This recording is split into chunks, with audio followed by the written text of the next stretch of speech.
So I'd like to tell you a little bit about the initiative that this workshop is a part of. Ontario's urban centres are amongst the world's most socially and culturally diverse places. 3 million people here in Ontario consider themselves to be visible minorities, and here in Ottawa, 40% have a native tongue other than English, which I found really interesting. In recent years, we've made some considerable strides in areas such as gender equity, accessibility, and diversity training across different sectors. But we at the Foundation felt there was a gap when it came to exploring diversity within philanthropy.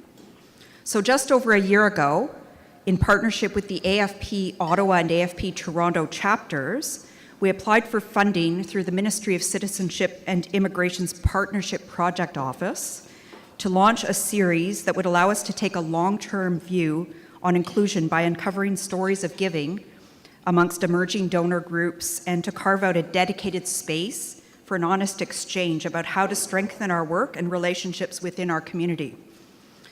So our project is really an organized set of presentations that bring together for the first time anywhere in Canada, as far as we know, donors, fundraisers, volunteers, and nonprofit managers to look at what we know and what we don't know, even more importantly, about giving within the community and how we can work together to become a world-class, forward-thinking, and inclusively minded sector. So this today is the 6th of 12 workshops, so we're marking the halfway point, which is pretty exciting. We've already examined philanthropy in the South Asian community, the Chinese community, Jewish philanthropy, which was the other one that was held here in Ottawa. The others have been in Toronto, the African Caribbean community, and the Indigenous community.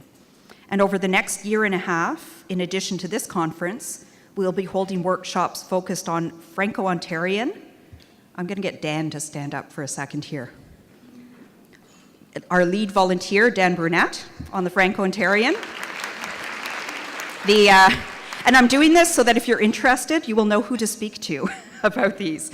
LGBTQ, and Holly is very involved in this one, so I'll get Holly to stand up. That one is going to take place in Toronto. Holly has the scoop. Next generation, Sam. There she is. The Muslim philanthropy. Do we have anyone from that volunteer committee? Do we? Oh, there, right here. Thank you. All right, right up here up front. The people with disabilities. I'm not sure if anyone from that committee is here. Put up your hand if you are. No? Oh, yes, there we go, one at the back. Okay, do you want to stand up really quickly? Excellent. And finally, Hispanic philanthropy. And I already know there's nobody, we're just developing that committee, and it's based in Toronto. So if you're interested in any of these other communities, please speak to one of the reps here. We have a lot of them, so I'm sure they'd love to have you involved. So each of these conferences, as you may have noticed by the bright lights, are being video recorded and archived for future reference on our website.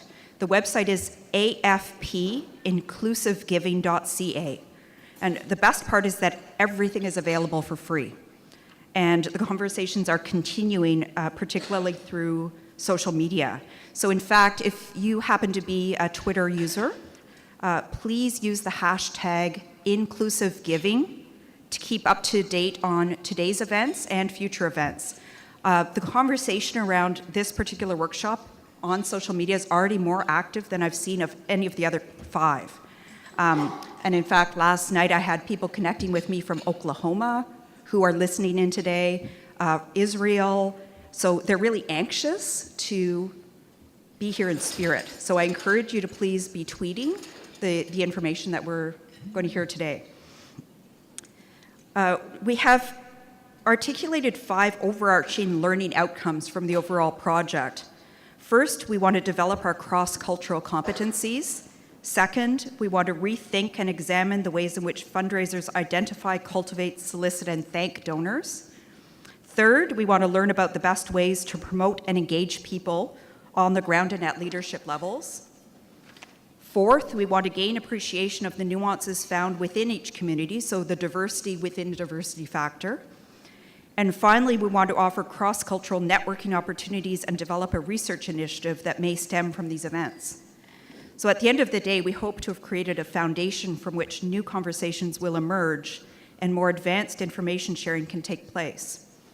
This is a first time for our sector in Ontario and Canada, and some have even noted that this may be a first in North America, a way of approaching diversity, inclusion, and giving with such rigor and deep coordination. So let's treat this as an opening conversation about women in philanthropy, a conversation broadly that's been recognized by the Association of Fundraising Professionals just a few weeks ago in Pittsburgh. This project was awarded the Charles R. Stevens Excellence in Diversity Award, which is a pretty big deal. So thank you for being here today. And now I'm about to do something that is going to be the highlight of my day, if not yours. It probably won't be your highlight, but it's mine. I've known the chair of this conference for, I figured this out this morning, 46 years, 6 weeks, and 1 day, plus or minus the 9 months I was in utero. Whether you count that or not. She probably knew me better than I knew her at that point. So my mom, who some of you may better know as Barbara McInnes, didn't hesitate for a second when she was asked to chair this conference. In fact, if I remember correctly, her response was, "I'm in, what do you want me to do?" And there is nobody better qualified, in my humble opinion. Barbara is president and CEO of the Community Foundation of Ottawa. In fact, she's been with the foundation since its inception 25 years ago. It's grown to become one of the largest and most highly regarded of Canada's 187 community foundations. And this year, the foundation reached $100 million in assets. That's huge.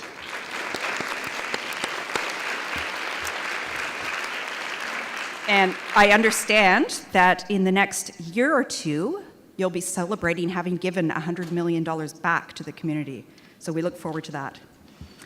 Barbara's community, national and international involvement is extensive. For 13 years, she was a member of the Transatlantic Community Foundation Network, dedicated to building community-based philanthropy in Europe and Mexico. She's been active with the Council on Foundations in Washington, sits on the TELUS Ottawa Community Board, co-chairs the selection committee for the Ottawa Philanthropy Awards, and the list goes on. In 2008, she received the Order of Canada for her contributions to philanthropy, one of many awards she's received during her career. Now, here is what's going to make her really nervous, but I wanted to share a few things you probably don't know about her. She sent me an email last week that said, "Yikes, I just realized you're introducing me." I'm going to be kind. So 3 facts you might not know about her. One is that she has a terrible weakness for peanut butter and chocolate ice cream. But anyone who knows her knows she has a will of steel, and she resists it most of the time. The second thing is, that you may not know, is that she can recite the first act of Richard III by heart. And in fact, she used to recite it to us as a bedtime story. And we would ask, as little kids, my sister and I, we'd ask her to tell us the scary story. Now is the winter of our discontent. It was very scary. And the third thing is that she and my father are philanthropists in their own right, having donated hundreds of pieces of art to Carleton University, the Beaverbrook Art Gallery of Alberta, and the National Gallery. So please join me in welcoming Barbara McInnes. Thank you, Leah. I think that the last time Leah was so kind in her remarks about me was just before she asked me to chair this conference. So I have no idea what she's got up her sleeve, but no doubt there's more requests coming. I really had no hesitation at all in saying that I'd be glad to help out in any way for a conference like this. The whole notion of what AFP is doing with this diversity and philanthropy work is very close to my heart, and I suspect many of you have the same kind of passion. We are trying, all of us, to understand better how our communities are changing, and so that we can tap the richness of the new diversity that is going to be transforming our institutions and our charities as well as our neighborhoods. It's a very exciting time. And we all want to be relevant, we want to be forward-looking, and we want to find ways of tapping into the new ways that people may be thinking about philanthropy.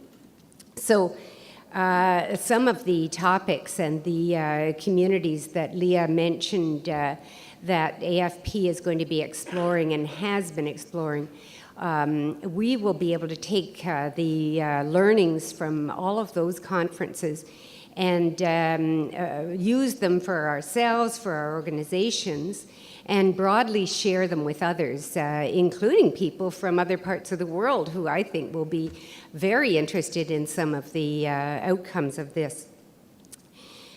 So the women in philanthropy, when we first sat down, I recruited, my main job was to recruit an exceptional advisory committee. And one of the things that's exceptional about this committee is that not one person that I invited said no. Everybody agreed right away, and I asked a lot of busy people.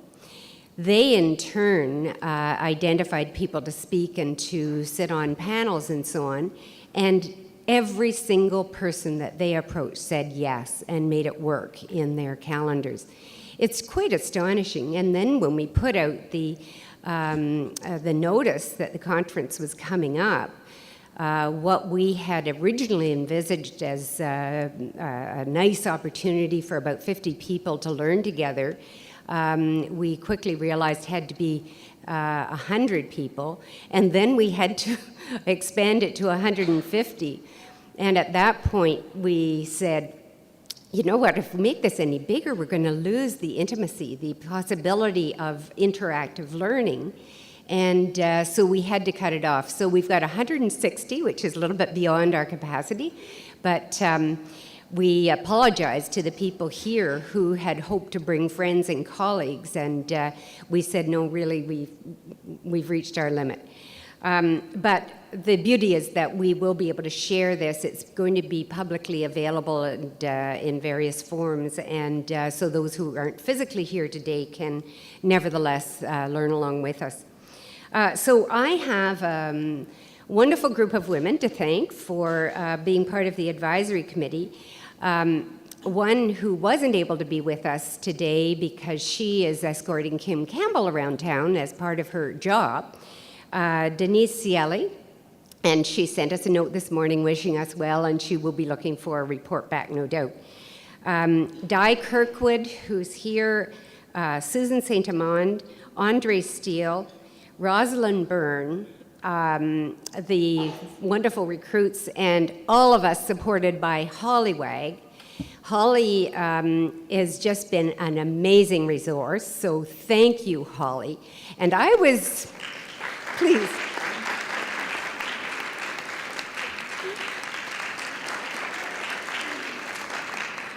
I was going to save a special thank you for the end for Holly, because she really has been the one that's pulled it together.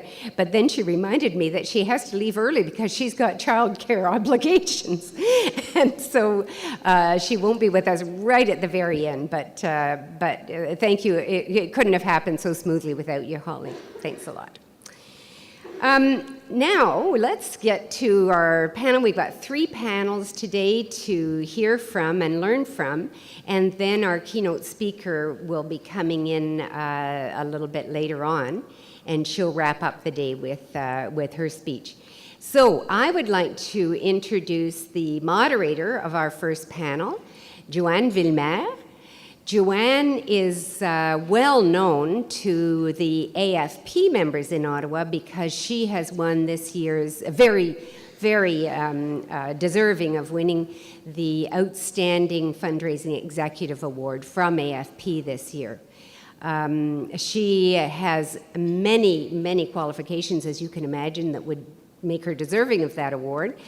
not the least of which I would like to say would be her service on the board of the Community Foundation of Ottawa. Joanne, I'd like to invite you to come up to the stage with your panelists, and we'll let Joanne introduce the panelists. Being a woman and a donor, and having worked my whole career in the social sector, and specifically in fundraising, it's a real pleasure for me to lead a discussion about how charities are working with women philanthropists to advance so many important causes in Canada and beyond.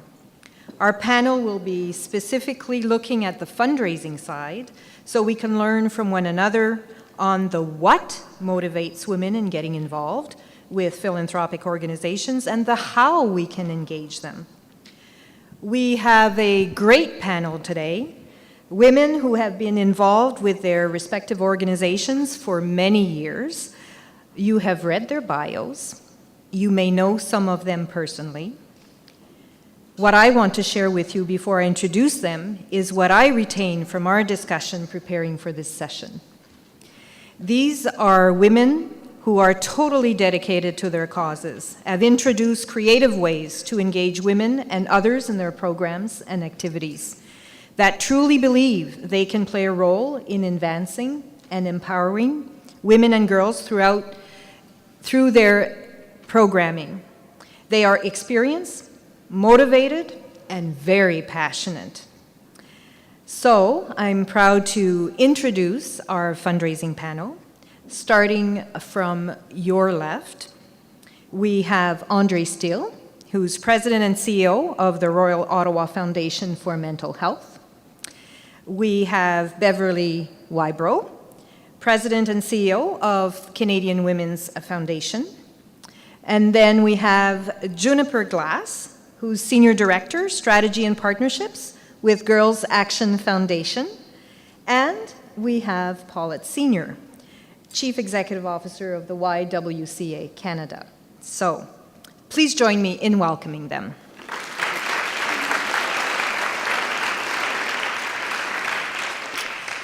So we, as a group, have identified a number of questions to tackle today, covering the gamut of what inspires women to give, how they give, generational differences, and challenges in raising funds for women's causes. Each panelist will launch one of these discussion topics, followed by a conversation with everyone. We will also, at the end of our session, ensure that you, people in the audience, have an opportunity to ask questions of our panelists. So we're good with that? Good. So let's begin. And we'll start with Beverley. Based on your many years of experience, because she's retiring at the end of the year, what would you say inspires and motivates women to give? What are they looking for through their support and involvement?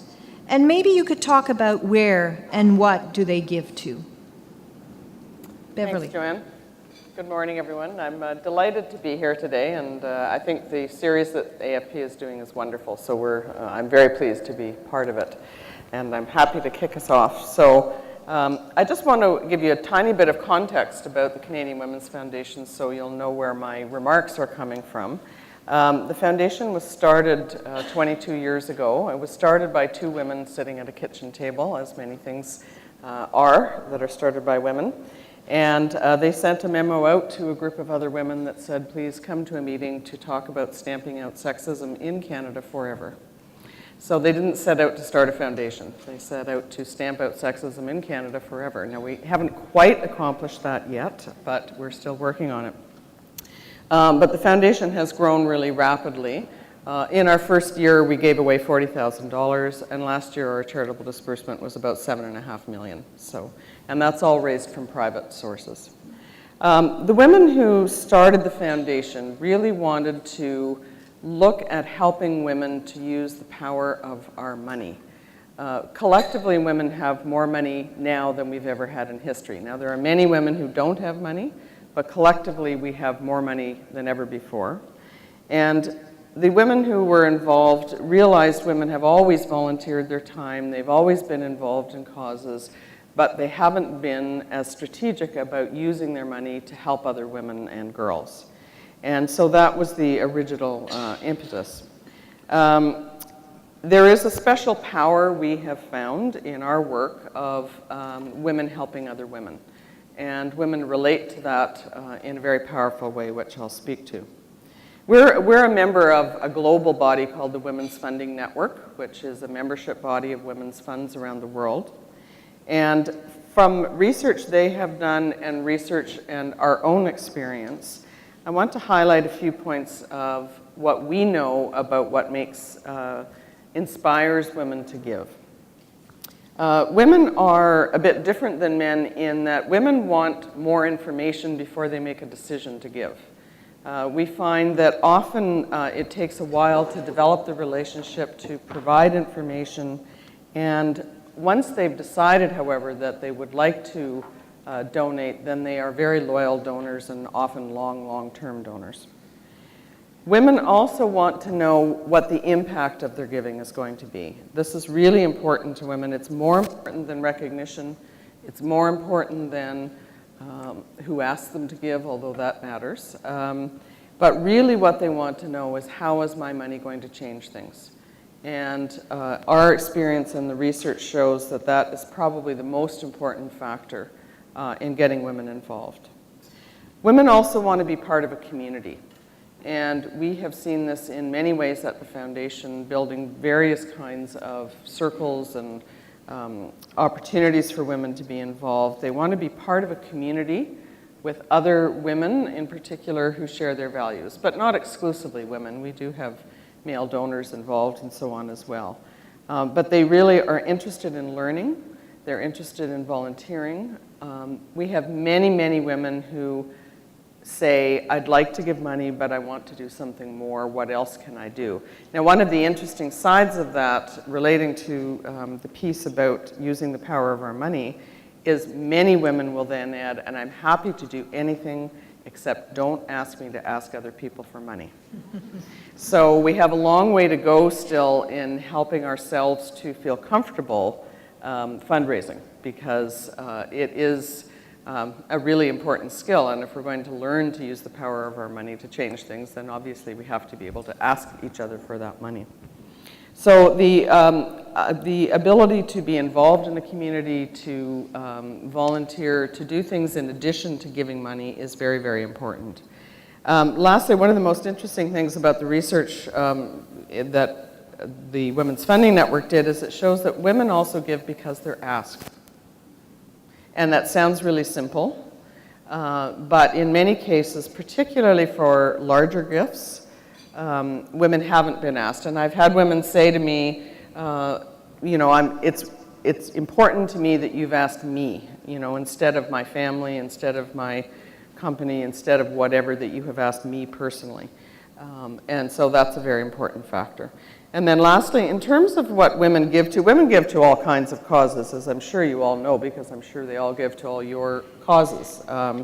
But we have found that there is a particular interest in women giving to the advancement of women and girls and to the causes that will lead to that advancement. Women relate in a way to the issues that are creating the biggest barriers still for the advancement of women. So we know, for example, that 68% of people know a woman who has been physically or sexually abused.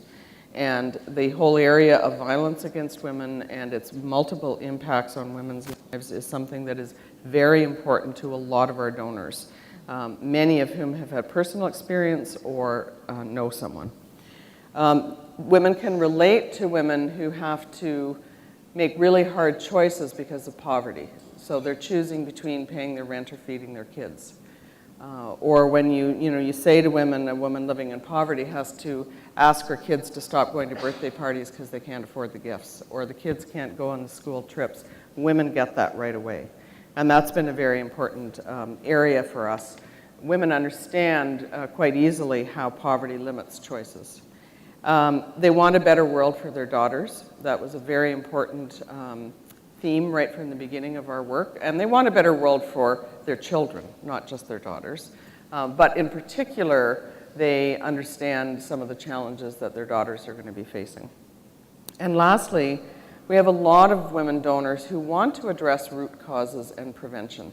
They know that it's really important to change things, to respond to issues, and to help women to rebuild their lives as they move out of poverty or move out of violence. But they also want to stop it, and they want to know what are the root causes and what can they do to help fund prevention. So we fund a lot of work in that area. So those are some of the points I wanted to highlight about what we have learned over the years. Thank you. It's excellent information, and many of you may or may not be aware of our philanthropic program, Women for Mental Health. And there are some cards out in the lobby that talk a little bit about that program.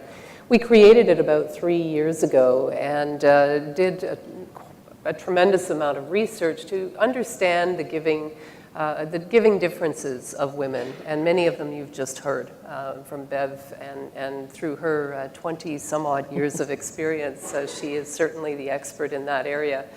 And most definitely, you know, women want to create a better world, and our Women for Mental Health program is in support of our campaign for mental health, which has one of the elements is the Women's Mental Health Program at the Royal. However, it's much more extensive than that. And what we have found is that our Women for Mental Health, as well as you know, our donors and other women who are giving to us, have really resonated with things that are, they want to make sure that the health programs are better for people in this world. They want to know that, you know, that we will be able to create a better and healthier society. And I also believe that women, and what our experience, although as short as it is, our experience is definitely that women want to give, especially women who have more, want to give to those who don't have as much. And we give with our hearts. But it's absolutely true that we, as women, and I'm also, you know, I want to be a bigger philanthropist. That's my goal in life, is to win a jackpot so I can give a bunch of it away. But, you know, we give because we check our facts as well. So as women, we will hold you accountable, and we will hold our charities accountable for the use of our money.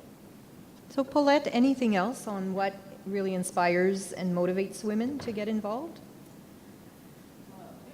Based on my experience, both in terms of my personal life, but also in terms of my work with the YWCA, thank you, just in time to plug.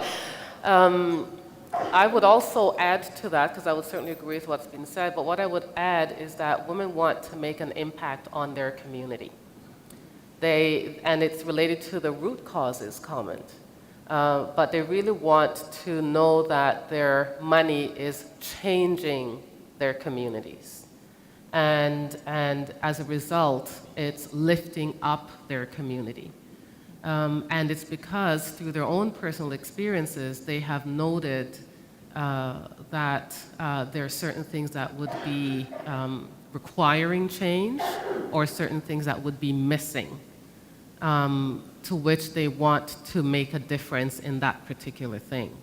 So, you know, it's not so much around the recognition of giving, it's around the impact of what the giving would create in their communities. We'll go to our next topic, and Andrée, I'd like you to continue talking about that program that you have set up at the Royal Ottawa Hospital Foundation around Women for Mental Health.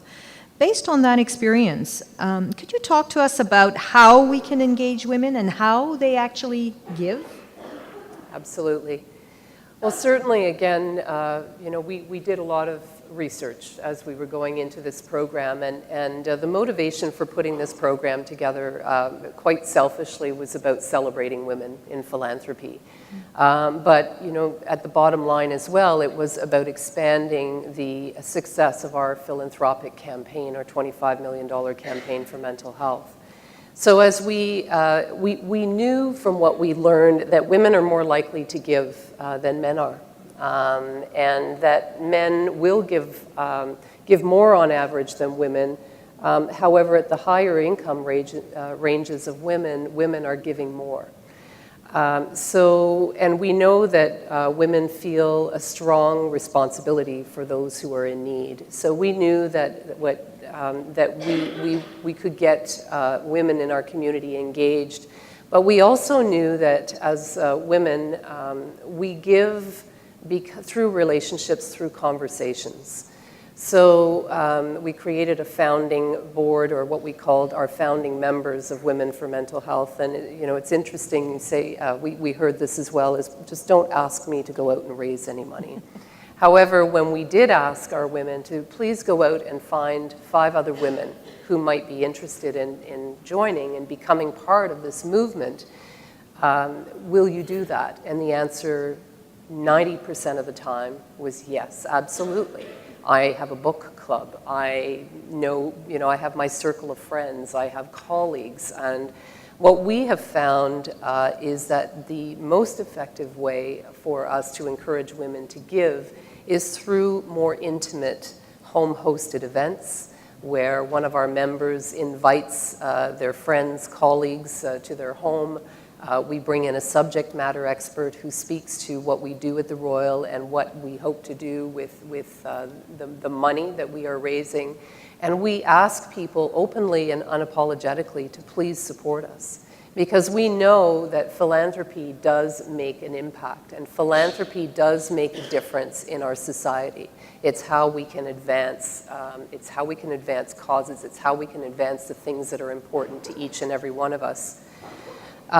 We found that one-on-one conversations, having coffee, getting together for lunch, whatever the case might be.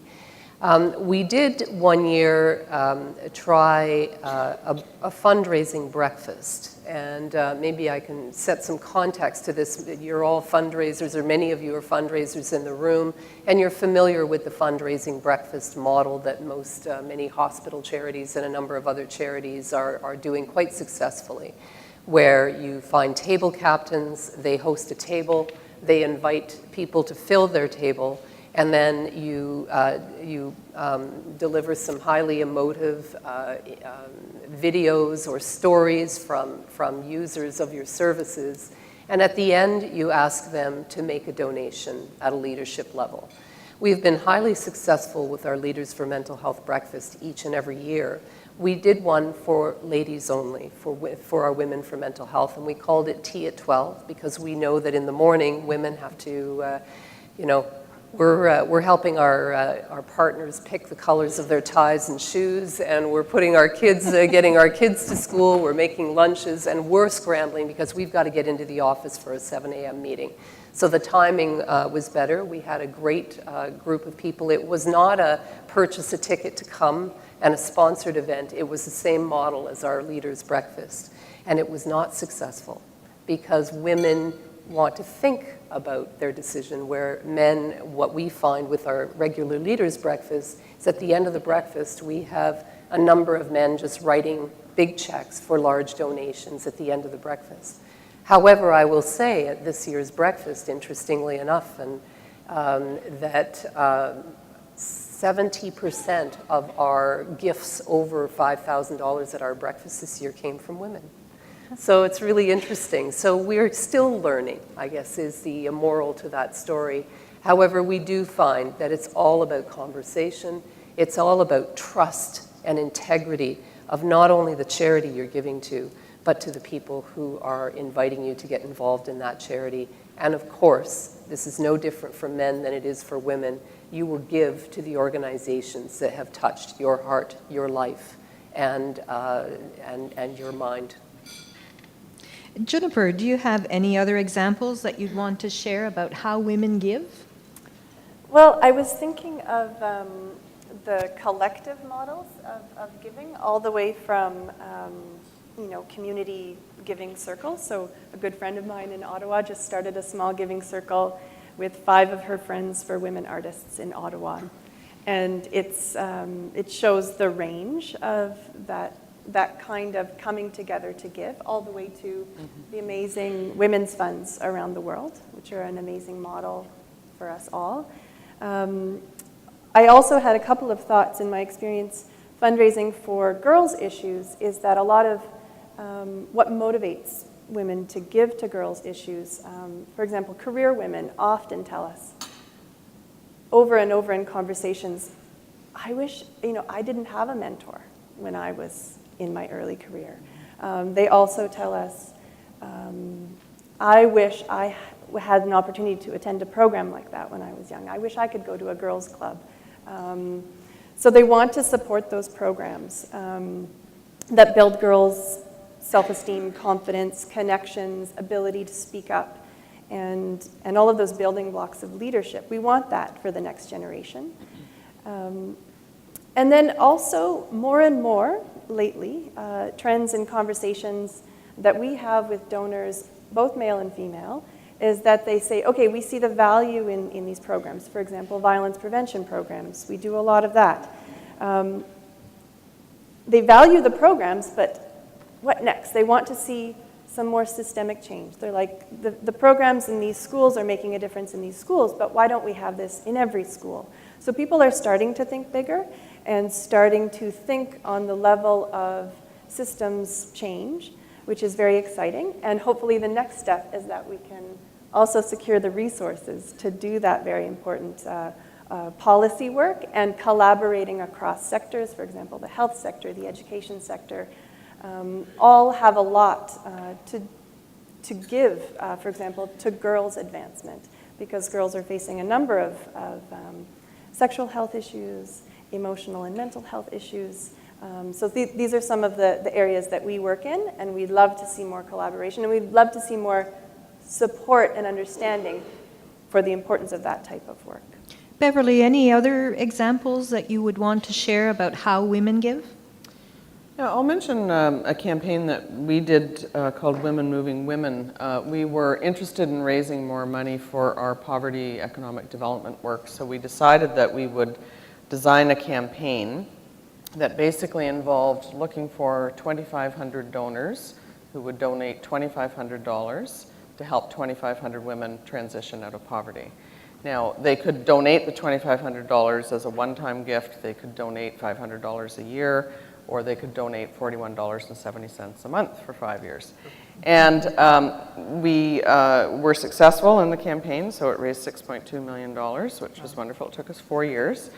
Brought us in 1,300 totally new donors, which basically by women inviting their friends to join in.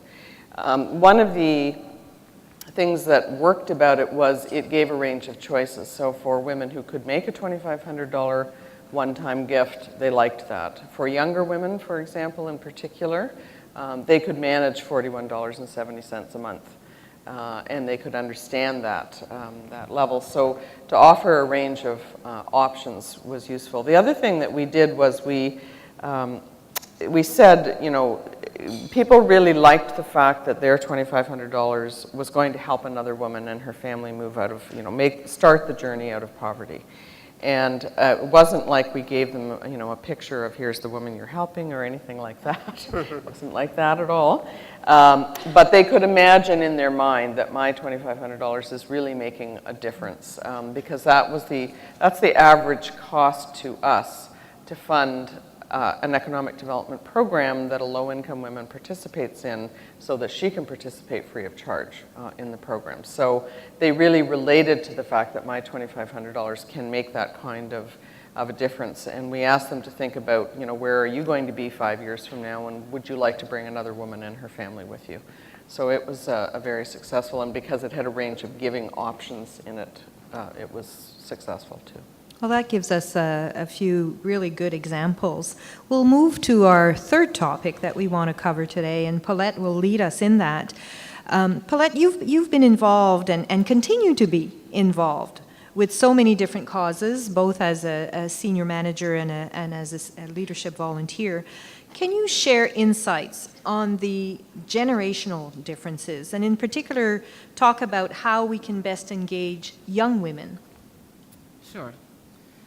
I wanted to just first declare how I enter this particular discussion, and it really is not as a professional fundraiser, although I do fund several causes and donate to them, but more as someone who has and continues to work with women, and I've been doing that for about 3 decades with women and girls. So I come to it from that perspective and really see giving as 3 T's around the time, talent, and treasure, so which are all valuable contributions to be making.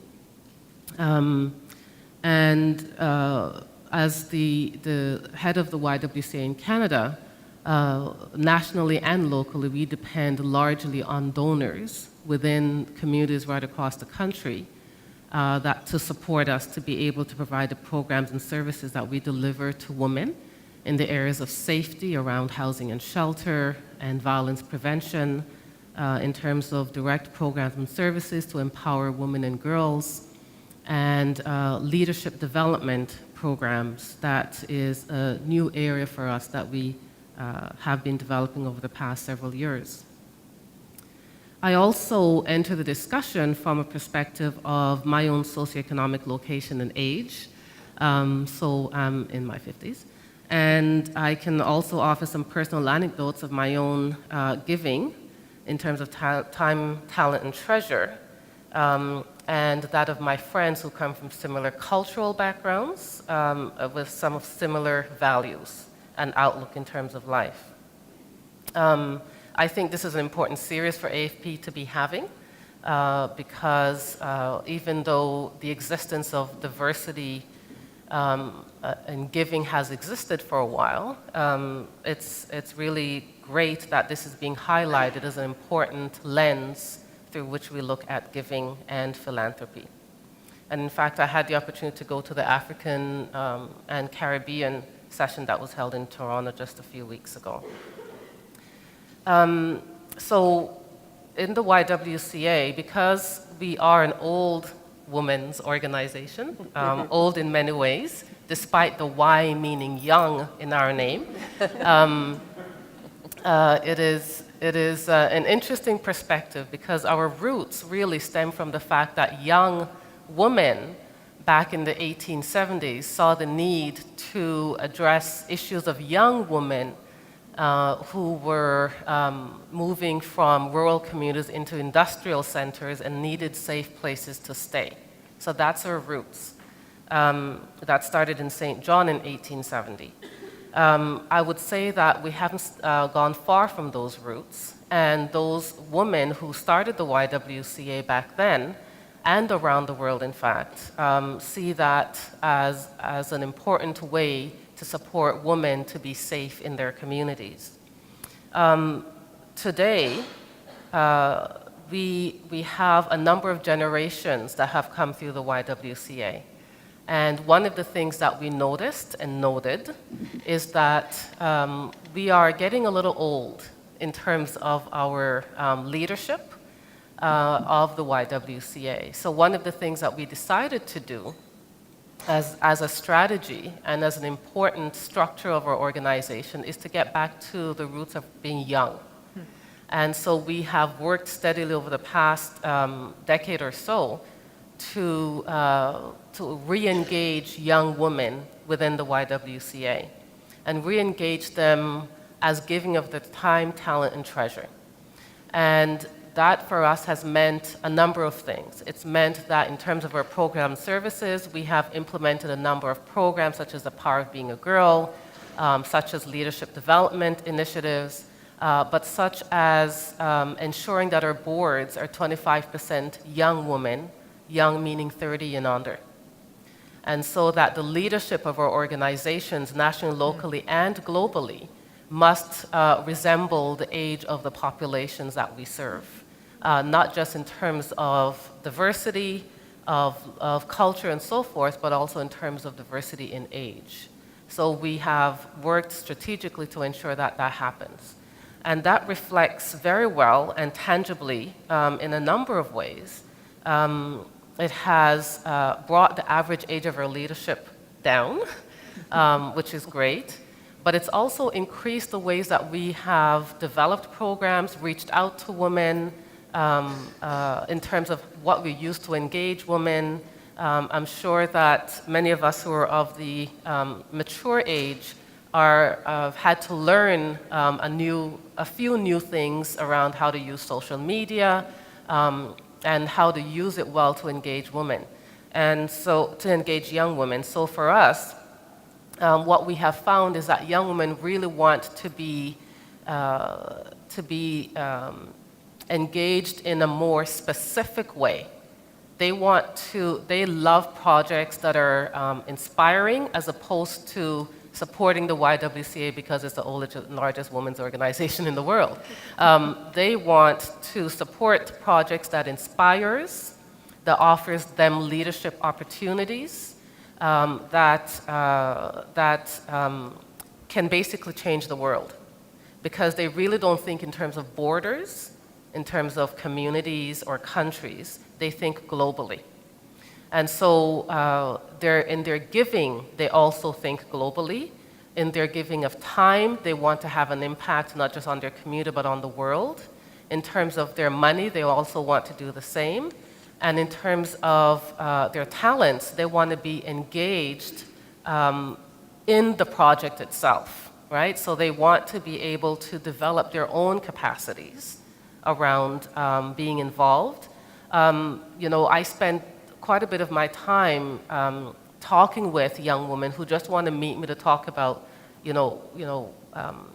they're looking to work in the field, or they're looking to see how they can have a better impact, and so they want to talk about how to do that, but from a tangible way. So where they give, where they support, where they work, and how they do that, they're fully engaged, which I think is a little different for mature women who have been established for some time and who want to leave a legacy around their giving. And I think their vision is the same, but their approach is a little different. They don't need to be involved in the same way, but they need to have the trust, they need to know that there's credibility, and so forth. But young women are more looking for what suits them at their age and stage in life, in terms of how they become involved and how they can also develop out of that giving. Andrée? I think, as women philanthropists, we have such an incredible opportunity as well to inspire our daughters and our nieces and our grandchildren to be philanthropists of tomorrow. And I think we don't think of it as, it's not top of mind to us, but it is, if we all look back into the teachings of our parents and what legacies they leave with us, maybe today they're still here or they're gone, those legacies are what create us as caring and giving human beings. So I think, the opportunity for women in philanthropy is so much greater than just their time, their money, and their commitment to causes, but their capacity to really inspire our future generation to be doing more. We certainly, I'm always impressed. My husband runs a national youth development organization, and he keeps telling me, if you want to make it about youth, it's got to be by youth. And I know we'll have a youth-focused session in March, I believe it is. But it's so true. But so the youth want to be engaged, and they want to create a better world. But for us to be able to really inspire that greater sense of philanthropy, and then for us as charities to create the opportunities for them to engage. But let's not sit in our offices and our boardrooms and figure out what we think it is that they want to get engaged in. Let's get them involved in creating what's going to be impactful to them and what's going to be meaningful to them, but what's going to be strategically good for us to help advance community. Good point. Beverley, anything else on the generational differences? I guess I would just add in our experience that you touched, Paulette, on older women wanting to leave a legacy, and older women will be controlling a lot of money. We all know that, and so helping them to think about how to leave a legacy is a really useful thing to do. And I touched earlier on how touching it is to watch older women in particular come to the realization that they can make their own decisions about philanthropy, and that they can have an impact that is in line with what they would like to do. You know, women have always supported health and education and, you know, issues that are very important, children automatically, but to see older women go, you know, I could really make a legacy gift or a planned gift or a gift over time that would allow me to make a significant gift to help other women to have the opportunity to change their lives. With younger women, we also have found younger women are particularly interested in social justice, in action, in petitions. We're very active social media as well, all of us are, and really trying to build our capacity to do work in that area. It's an interesting challenge. We look at it as an investment because you do have to consider where to spend your fundraising resources. But my understanding from research that we've done in the fundraising field, including with speaking to KCI, the organizations that are going to be healthy in the future are the organizations that are paying attention to the mid-level donors. Because the temptation is to put your efforts into major gifts, you know, larger gifts that are going to make a difference more quickly, or corporate gifts that tend to be bigger. Younger women don't tend, for the most part, to be able to make large gifts, but they are the future. And you're teaching them not just about philanthropy, you're teaching them about changing the world and how to think about changing the world. So we're trying to balance those two areas. We'll now move to our fourth topic. We had quite a conversation when we got together around this, and Juniper will lead us on this. I know this is really very close to her heart. We often talk about the challenges of fundraising for women's and girls' causes and programs in Canada. Juniper, how can we best make the case? What are the impact statements or some of the key messages that can be presented? So I will also introduce my organization, as everyone has done. The Girls Action Foundation was founded in 1995 as a community program for girls here in Ottawa, actually. And there was such interest in the program that it continuously grew. It was developed by three students at the time, 3 young women. We grew especially by becoming a national network. So today we have over 300 community-level member organizations who offer girls programs in their communities or who wish to. It's tough for them to find resources, so often they create a program and then can't keep it going and then come back. But we keep them in the network because we know that the grassroots is really important. So we develop programs to address the really key issues facing girls in Canada today. And there still are issues. So when we were speaking all together, preparing for this panel, many of us resonated with the fact that it is sometimes challenging to make the case that, yes, in Canada, very wealthy country, very well-off, fairly equitable country, there still are issues for girls and women. There's definitely an assumption that equality has been achieved, and so we can sit back and, in fact, women are doing great. We all know successful women. We all know women leaders. We know women in non-traditional careers. We know wealthy women. But these are all still the exception by far. And in terms of girls and young women, we often hear at Girls Action Foundation, well, what about the boys? Like, girls are doing great in school. More girls are entering university in Canada than young men. So there's no problem. Like, where's the problem? So it's tough. And the tendency can be to go towards, I just want to wake them up. So do you use the shocking statistics?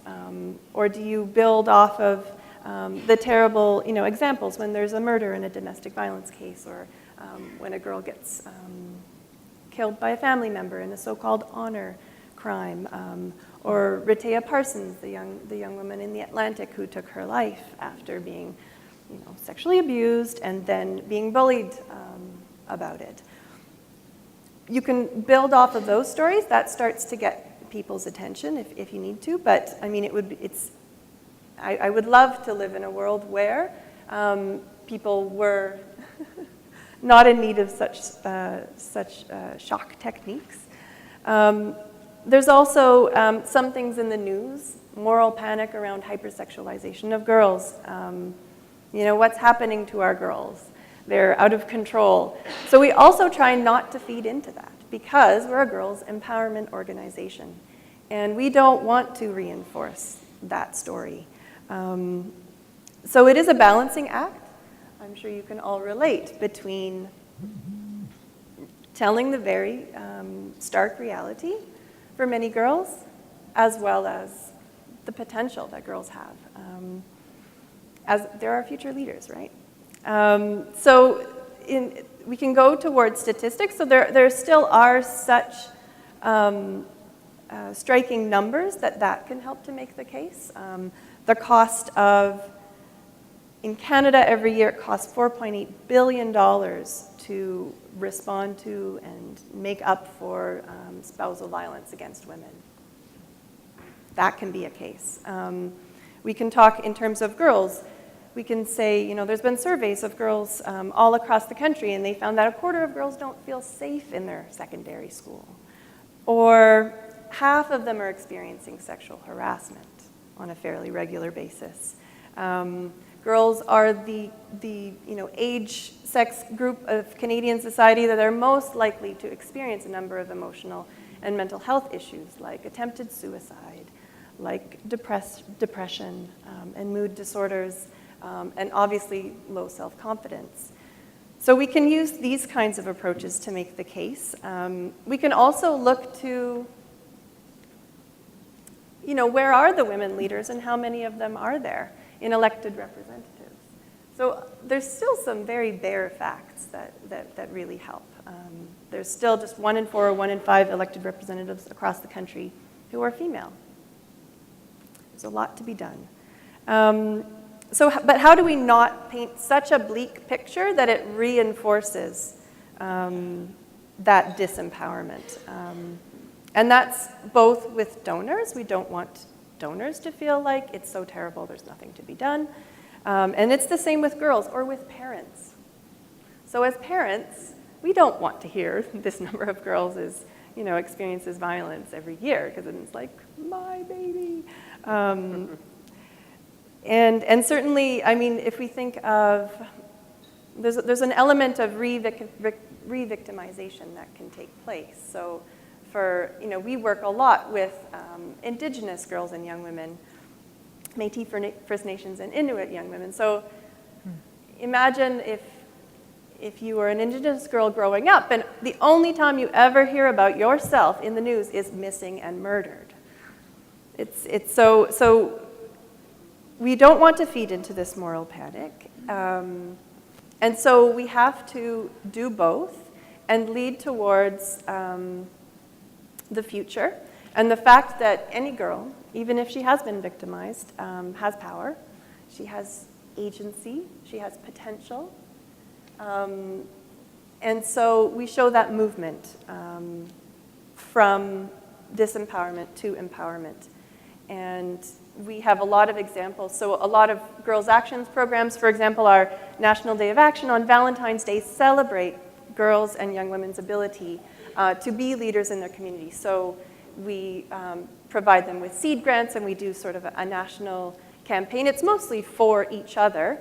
And then in their community, they organize an action on something that's happening in the community that they care about, that they want to raise their voices on. And this is an experience of leadership in action. They get a tangible experience that I can raise my voice, and not only that, other people listen, and how amazing is that? So the challenges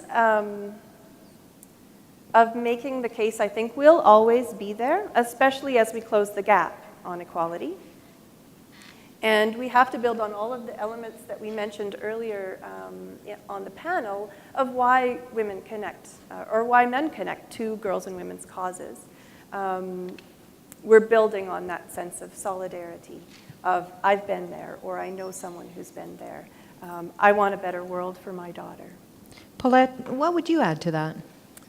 I love what you said, Juniper, and I think it is constantly a balancing, or the best you can, between those very stark impact statements. So, for example, 100,000 women and their children enter shelters every year in Canada, right?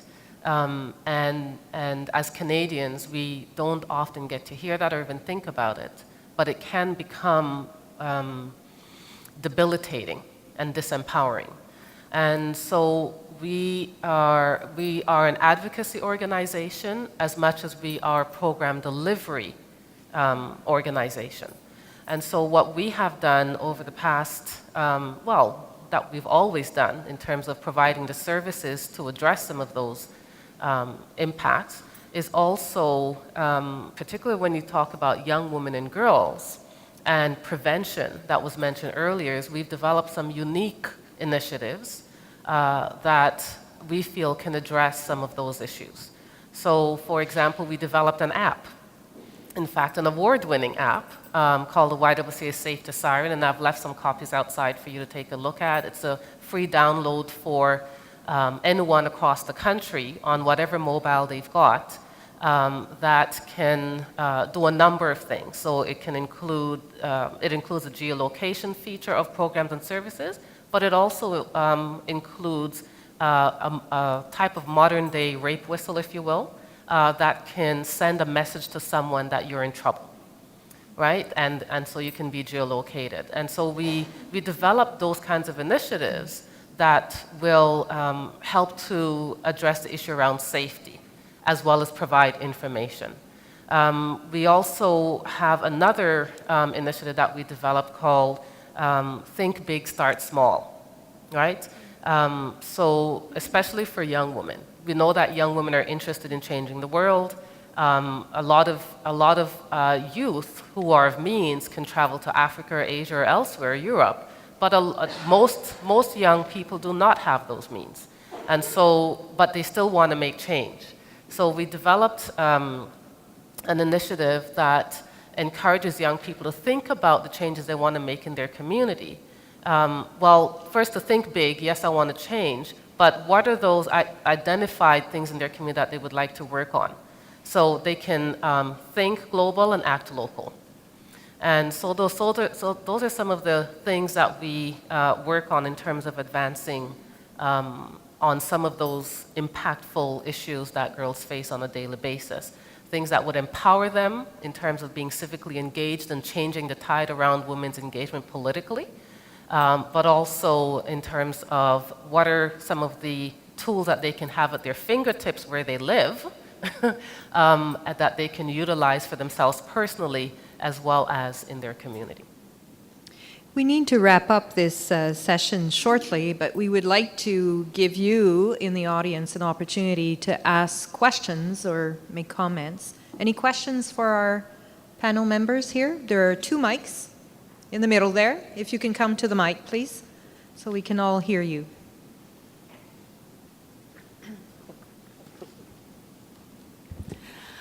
Good afternoon.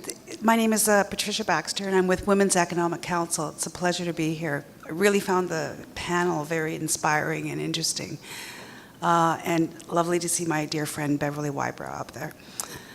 Just wanted to make a comment about the messaging for young women in particular, and just hearing Juniper and Paulette's comments on that. To me, it would make more sense to do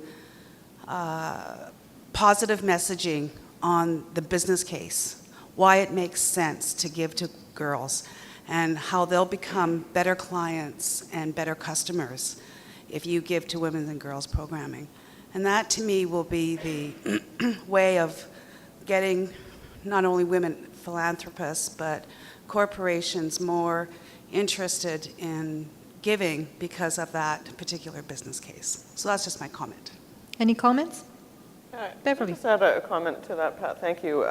One of the things that's happened in the last number of years is that there is greater awareness now of the impact of investing in women, even by things like the World Bank. And once the big institutions start paying attention to what happens when you invest in women, their own research shows that countries where women have greater equality have stronger democracies, have safer societies, and have stronger economies. So to be able to show that is important.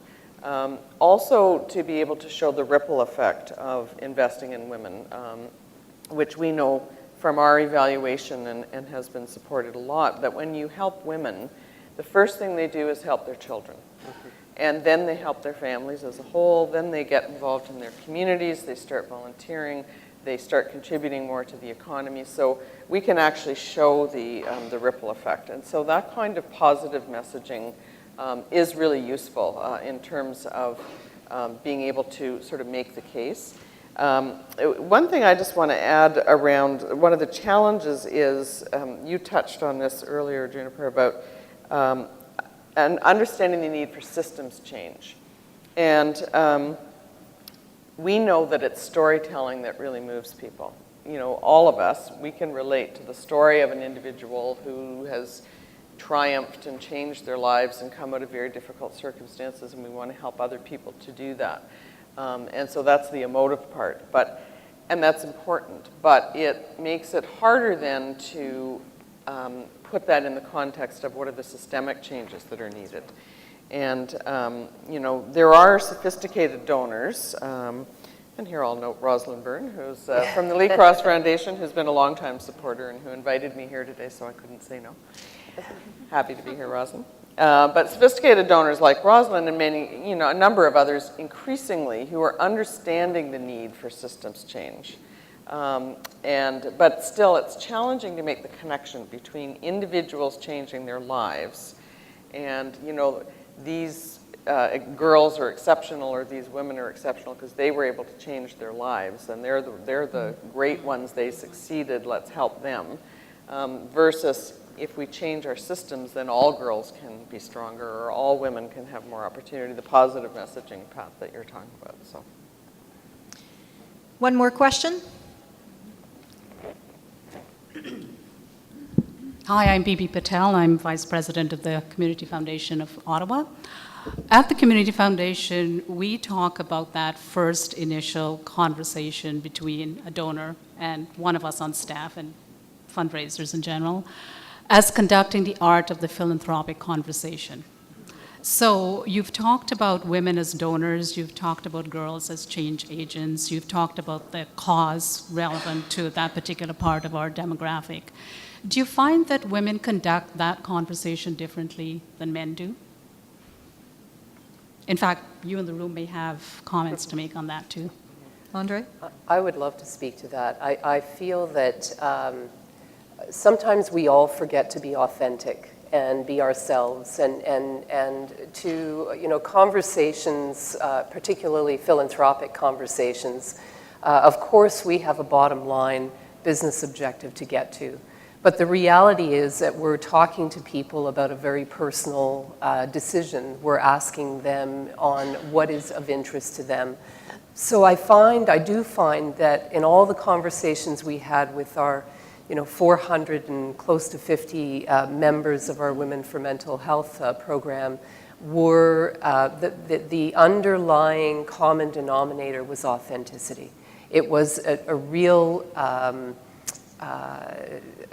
open dialogue about the impacts of cause on their lives, on the people that they knew, on their families.